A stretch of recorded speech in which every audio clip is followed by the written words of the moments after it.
Born from the mind of puppeteer Jim Henson, the Muppets are a beloved band of felt-woven characters that have warmed the hearts of the young and old alike. They have been part of the popular culture for their unique brand of humor and creativity throughout the past 50 years, thanks to plenty of TV show, special, or talk show appearance. Their first feature-length film, simply called The Muppet Movie, is notable for many of its theatric breakthroughs and for being the starting point for a successful film franchise. Kermit and Company's trip from the southern swamps to Hollywood is full of charm and action, but it's also a movie that is important to the medium of film, vital to our culture, and something you need to watch. You know, I hear this movie is dynamite. We're here to persuade people to drink more Wilkins coffee. What's the club for? To get their attention.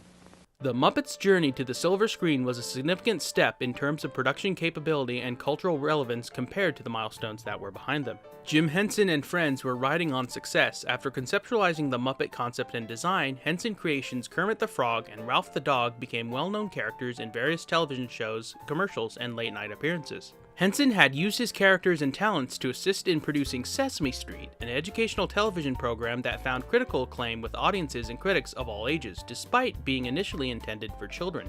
After Sesame Street, Henson revisited his desire to make a more adult-oriented comedy program with the production of The Muppet Show. It's The Muppet Show with our very special guest star, Miss Juliet Prowse.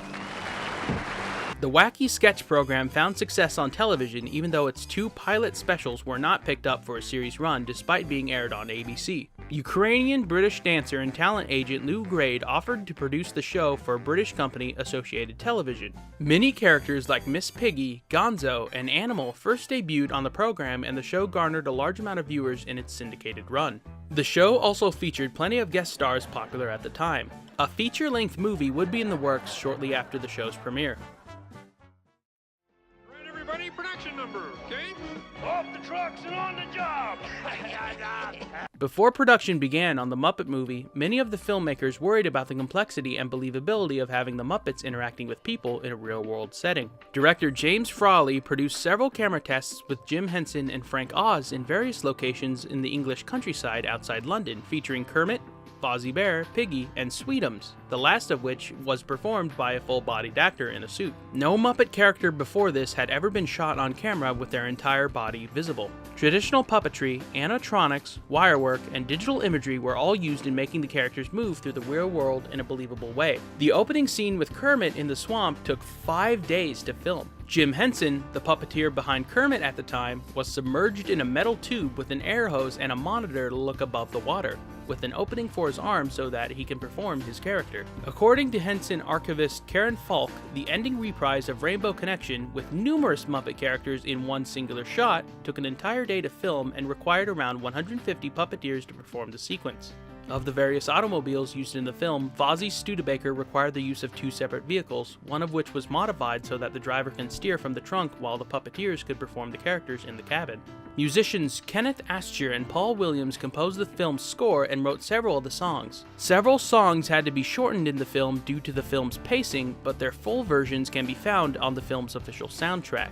In a 2008 interview with Songfacts.com, Williams said that Jim Henson gave you more creative freedom than anybody I've ever worked with in my life. I said, "You want to hear the songs as we're writing them?" He said, "No, I'll hear them in the studio. I know I'm gonna love them. You just don't get that kind of freedom on a project these days." Actor Austin Pendleton, who plays the henchman of Charles During's character of Doc Hopper in the movie, later described that the production of the film was miserable when compared to later Muppet productions, attributing it to director James Frawley. The film would continue to employ cameos by various celebrities and comedians in a manner similar to the television show. Several recurring and new guests include Bob Hope, Steve Martin, Richard Pryor, Mel Brooks, and Cloris Leachman.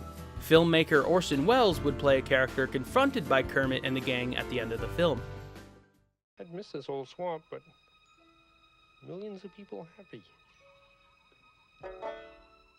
The film became a commercial and critical success when it was released to theaters in the summer of 1979. It took in $76 million in its domestic run in the United States, comparable to an amount of about $265 million when adjusted for inflation in 2016. It ultimately became the 7th highest grossing film of 1979 and is currently the 2nd highest grossing Muppets film behind the 2011 film, The Muppets. The film was acclaimed for its puppeteering techniques in addition to its comedy and story. The song Rainbow Connection, presented in the film, garnered unanimous praise. The song, along with the film's score, were both nominated for an Oscar at the 52nd Academy Awards in 1980. The film's success would spawn several more films starring the characters, and The Muppet Show would continue production until its 5th season in 1981. Kermit, does this film have socially redeeming value? Oh, I certainly hope so, Sam. Sorry about that. The Muppet Movie is an important film in many different ways. Its technological and filmmaking qualities make it a milestone for creators like Jim Henson and the Muppets brand. Both would continue to find success in the 1980s as two sequels, The Great Muppet Caper and The Muppets Take Manhattan, would follow up upon the story and legacy of the 1979 film, where the special effects would be refined. Jim Henson would continue to work on similar cinematic projects like Labyrinth and The Dark Crystal in theaters and Fraggle Rock in television. A film with Sesame Street characters called Follow That Bird would also be released in the same decade, where the kind-hearted Big Bird would take center stage. The song Rainbow Connection proved so cherished by many Muppet fans and filmgoers alike that it quickly reappeared in future Muppets media as a performance act, plot sequence, or an audible Easter egg. The song has also been professionally covered by numerous artists over the past 40 years. The Muppet Movie also serves as a potential in-universe origin story for the group, with Kermit quoting that the film is, on some level, a dramatization. Is this about how the Muppets really got started? Well, it's sort of approximately how it happened.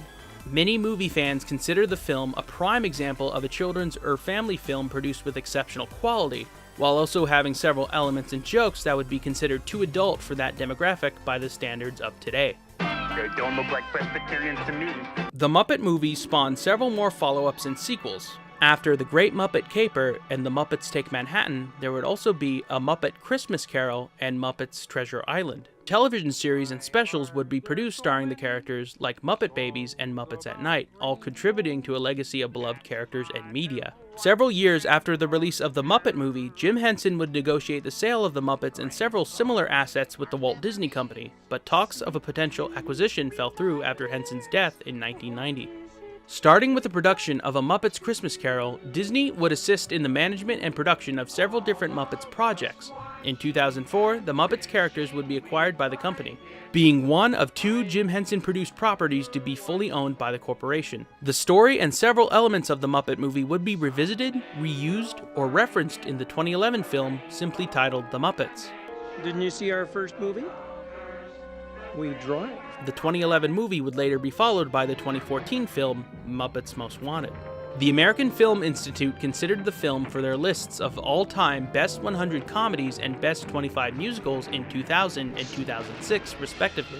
But the film would only receive nominations for these lists. Rainbow Connection would receive a spot on their 100 Best Songs list in 2004, ranking at number 74. The Library of Congress officially archived the film via the National Film Registry in 2009 for its cultural significance. The film would continue its legacy on home video, going through many different distributors before finally ending up with Walt Disney Home Entertainment in the mid-2000s. A nearly 35th anniversary edition was released in 2013 on Blu-ray and DVD with Frawley's camera tests and other supplemental material. One of the Studebakers used in the film is currently on display at the Studebaker National Museum in South Bend, Indiana. And lastly, comedian and ventriloquist Edgar Bergen, who had a cameo in the film, passed away during the film's production. The film is dedicated in his memory.